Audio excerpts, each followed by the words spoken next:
जय Shri Gurudev. Good afternoon children. पहले आप सबको हिंदी ऑनलाइन क्लासेस को स्वागत करते हुए मैं मानता हूं कि घर पर आप सब लोग सकुशल हो। बच्चों, अब तक हमने आपके फर्स्ट सेमेस्टर के सारे पाठ पद्य के बारे में जानकारी लिए है। जो आज से हम लोगों ने आपके जो सेकेंड सेमेस्टर का जो क्या पठ्य विचार है उसके बारे में जानकारी लेने वाले हैं। तो आज के क्लास में हम लोगों ने आपके दूसरा सेमेस्टर के जो पहला पद्य भाग के बारे में जानकारी लेने वाले हैं। तो आइए बच्चों, कौन सा है वह पद्य का विचार क्या है उसके बारे में हम लोगों ने जानकारी लेंगे। तो देखिए बच्चों, जो आपका पहला कविता है मेरी अभिलाषा है। कौन सा है बच्चों? कविता का नाम है मेरी अभिलाषा है।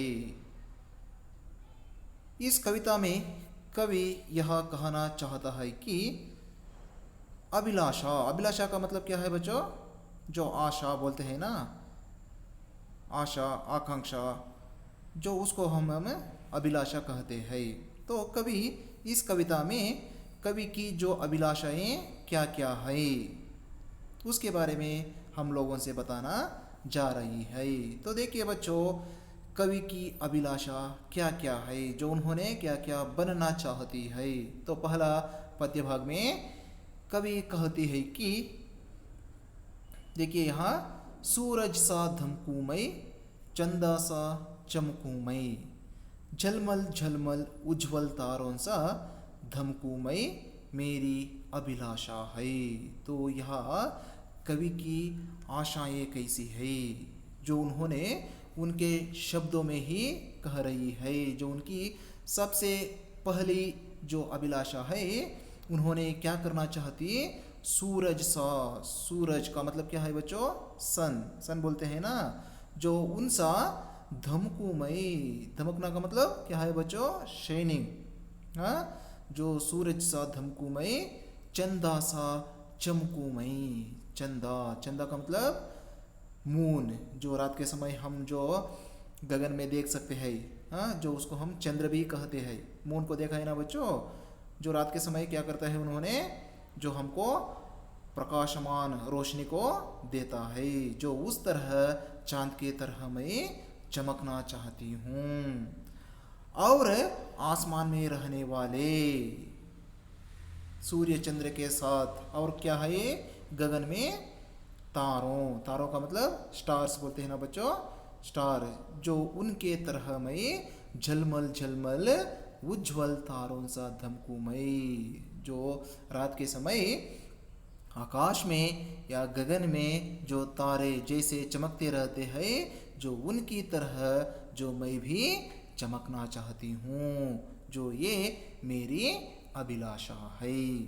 समझ में आया बच्चों? पहला यह कवि क्या कहती है? जो गगन में रहने वाले सूर्य चंद्र और तारों के तरह जो मैं भी अपने जीवन में चमकना चाहती हूँ, ये कवि की जो पहली अभिलाषा है।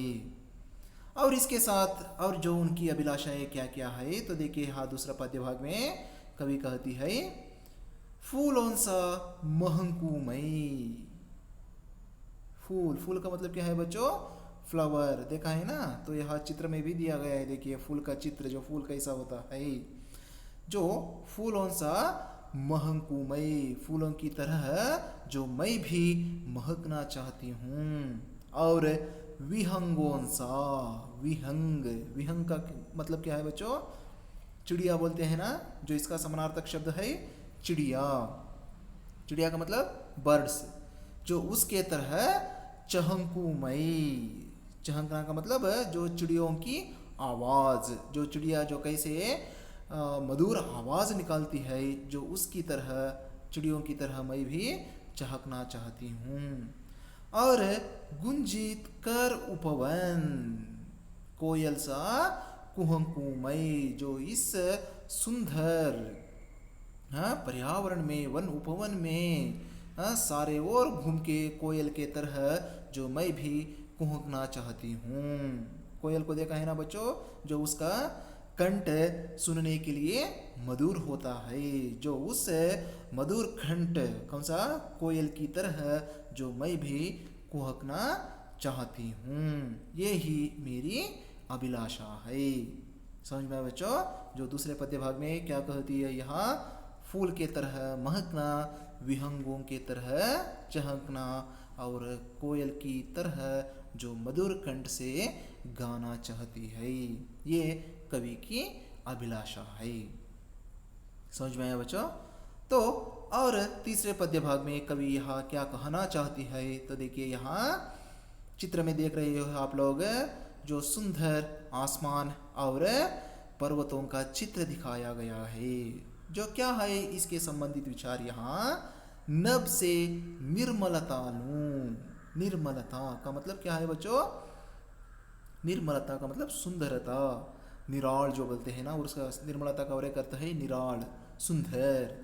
जो आसमान देखने के लिए जो बड़ा निर्मल होता है, जो उसमें कोई भी कलमश नहीं होता है, जो उस तरह नभ की तरह जो मेरा जीवन भी निर्मल होना चाहिए। और शशि से शीतलता लूं। शीतला का मतलब, शीतलता का मतलब कोल्डनेस। हाँ, शशि का मतलब क्या है बच्चों? जब भी बताया ना मैंने, चंद्र, मून, जो है रात के समय हमें जो प्रकाशमान रोशनी को देता है ना, जो उस तरह यहाँ कवि ने भी ऐसा ही होना चाहती है कि शशि से शीतलता लूं।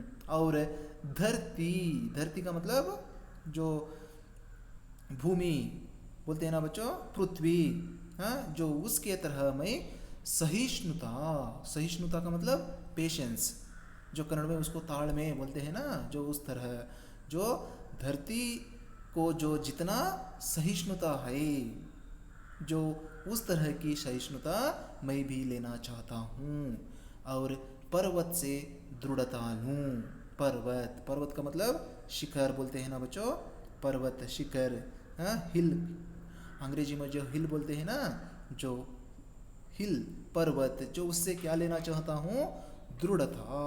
दृढ़ता का मतलब जो एक ही जगह खड़े रहना, जो हमारी जीवन की क्या अभिलाषा है, जो उसको पाने तक हम एक ही जगह खड़े होकर काम करना चाहिए। जो इस तरह की दृढ़ता को मैं पर्वत से लेना चाहती हूँ, यही मेरी अभिलाषा है। समझ में आया बच्चों? जो इस पद्य भाग में कवि ने क्या कहती है, जो नभ से निर्मलता लूं, शशि से शीतलता लूं, और धरती से सहिष्णुता लूं, पर्वत से दृढ़ता लूं, ये मेरी अभिलाषा है। किसकी अभिलाषा है? ये सारे कवि की अभिलाषा है। समझ में आया बच्चों? जो अब तक मैंने आप लोगों को जो कवि की अभिलाषाएं क्या क्या है उसके बारे में आप लोगों को समझाया गया हूँ। बच्चों, मैं मानता हूँ कि यह कविता आप लोगों के लिए समझ में आ गया है। तो इसके बारे में आप लोगों को कुछ भी समझ में नहीं आया या कुछ भी समस्या है तो मुझसे पूछ लीजिए, मैं आपकी सारी समस्याओं की हल करने की प्रयास करता हूँ। धन्यवाद। जय श्री गुरु।